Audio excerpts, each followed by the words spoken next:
this song, I think you'll be bigger than Elvis. So I'll make one more trip to a breakfast buffet on the bigger than Elvis.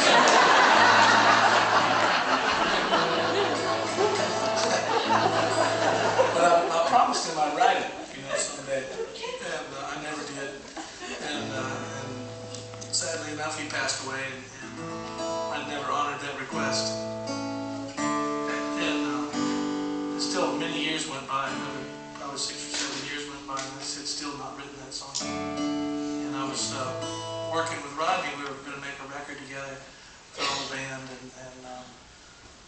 we started writing some songs, and we started trying to out-dysfunction each other. Our past, He'd tell me his stories, and I said, well, I had this guy, this guy, so away we went. I said, my dad had a really funny idea for a song.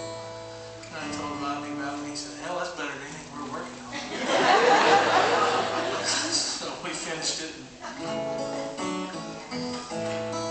And man, I swear, I thought I really did believe my dad that it was going to be, I thought that thing was going to be huge. I couldn't have been more wrong.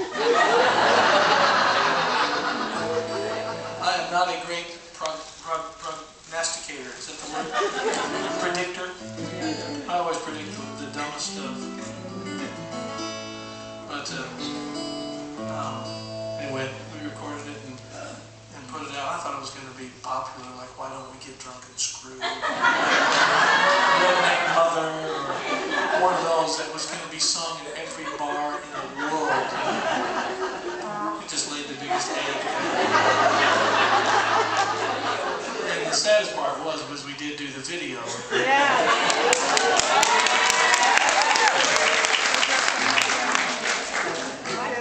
And I made the biggest woman that ever lived. Rodney was so funny. I came in there and he got made up, and I got in there and I just looked at him and I said, my God, he looks like Betty Davis on crystal meth. The scariest thing, it was horrifying. Don't say that, I'm related to her. Are you really? Well, I mean, if your Aunt Betty was doing meth, that's what you did. I love Betty Davis. Rodney looked like a real bad version of Betty. And it scared me, and the lady said, the makeup person, well, what do you, I said, hell, make me pretty. So she made me up. Rodney looked at me and says, you're even prettier as a woman.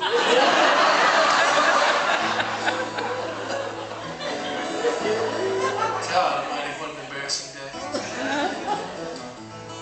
The best part is I was all dressed up and doing this fashion show for Rodney. It was the part where the real reason we dressed up in drag is because we're both sensitive men, and we didn't want to ask a woman to play that part. We thought it was rude, and horrible, so we said, we got to be the women in this video if we're going to sing this stupid song. So away we went. And well, we wound up, one scene was in Target over here on White Ridge Road here in Nashville.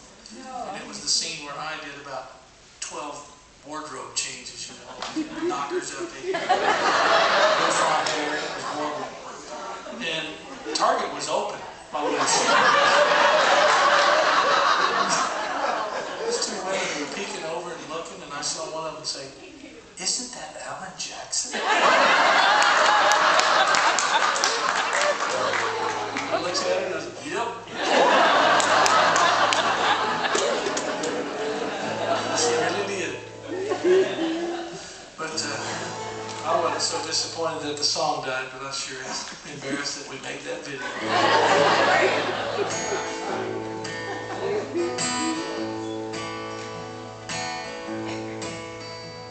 She used to call me baby. Oh, I thought she was such a lady.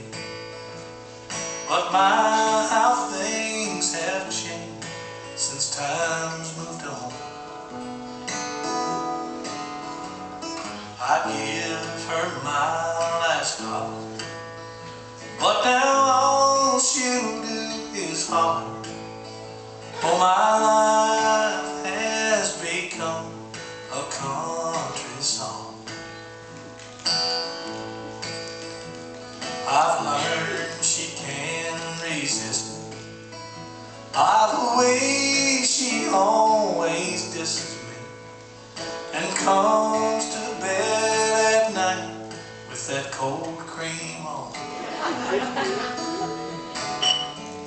Sometimes I might feel frisky, but these days it's just too risky.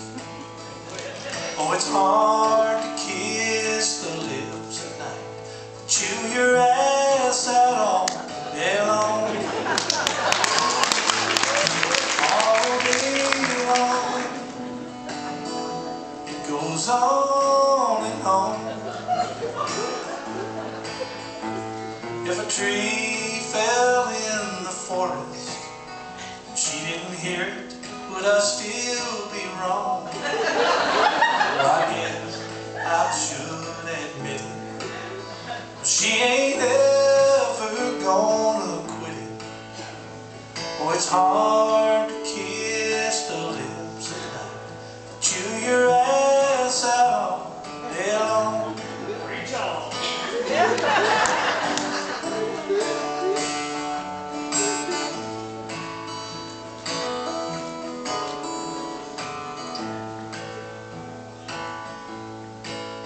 It felt good to finally get all that guilt out of my heart and finish that song. I looked around for my old man, or Dal, wherever the hell he was. Make sure everything was all right. What was fun was driving home that day. Me and Rodney, we laughed all day long doing this. Acting like a couple of 4-year-olds, you know. I pulled in the driveway, and my sweet wife Amy was there to meet me. Big smile, got a big kiss when I walked in. She said, "Where you been, baby?" I said, "Oh, I was out at Rodney's." She said, "What are we doing?" I said, "Oh, we're writing a song." She said, "Oh, play it for me."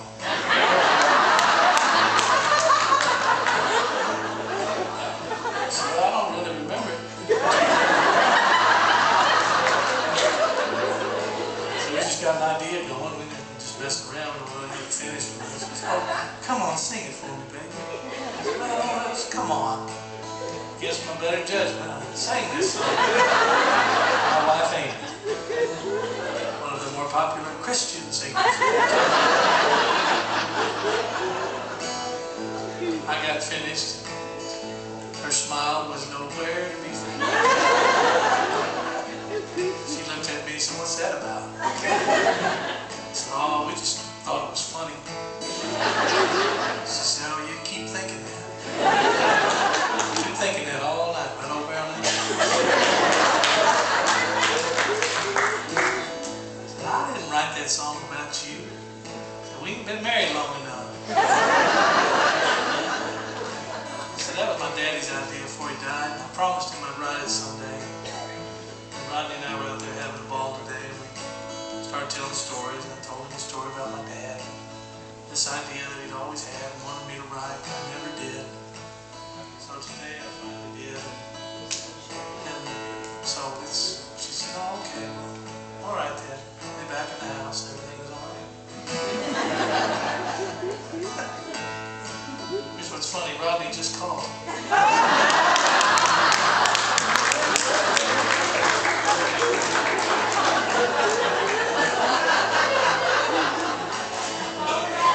There really is a lot of technology in the world.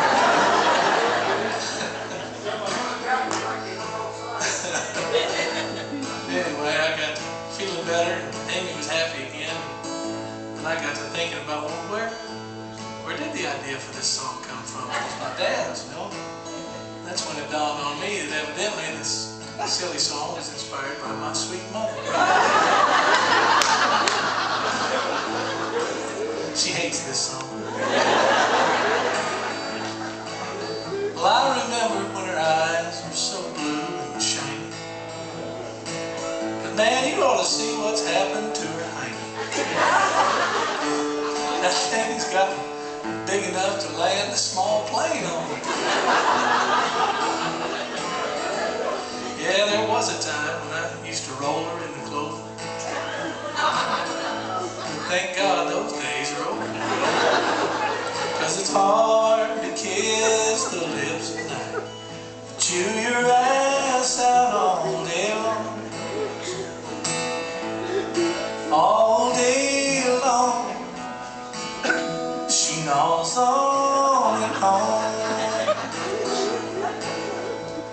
If someday they drop the big one, I'll say, sweet Jesus, you gonna finally leave me alone.